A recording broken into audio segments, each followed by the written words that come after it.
هذه القصيدة من كلمات الأخ يوسف علوي عبد الله الزقع، رثاء في وفاة المغفور له وليد أحمد الزقع، ومهداة للوالد أحمد عبد الله الزقع والأهل جميعا.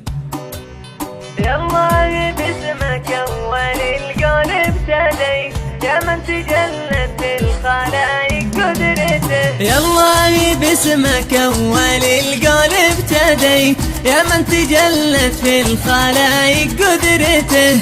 يا باسط الأرض يا خالق بنيت، رفع سماوات سبع والكون ثبته. جليت يا قدر على العرش استويت، وجلت أقداره وجلت حكمته. ونحمدك ونشكرك فيما ابتليت، بما تقدر زادي فوقي بلوته. راضي بحكمك وارتضي فيما قضيت، وكل ذي مكتوب نرضى قسمته.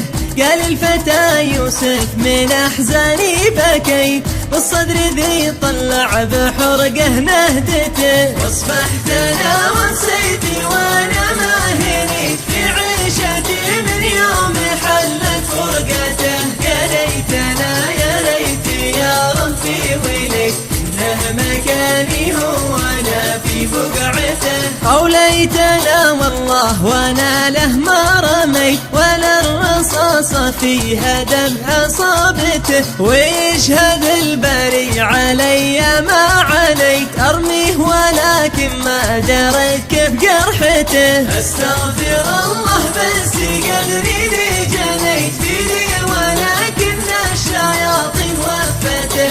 العالم الله لو بما يحدث دريت، رميت نفسي بالرصاص إصابته. لكنها أقدار من الله وارتضيت، وأنا بحكم الله وراضي قسمته. ذقت العذاب الوان والمر انسقيت، ما فارقت عيني دقيقة صورته. يهناه موته بس هذه ما هنيت، من بعدها العيش في مآسي فرقته.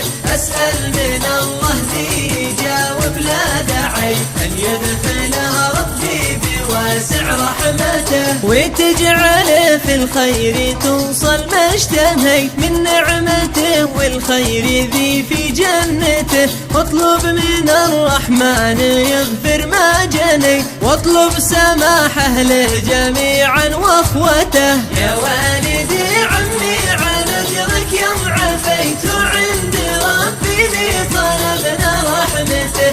يا الله جازي خير يا كربا جزيت، بالله عفا واصلح لي وجهك نيته. والختم انا صليت عليك يا من دعيت للحق، والله اصطفاك من امته. والختم انا صليت عليك يا من دعيت للحق، والله اصطفاك من امته.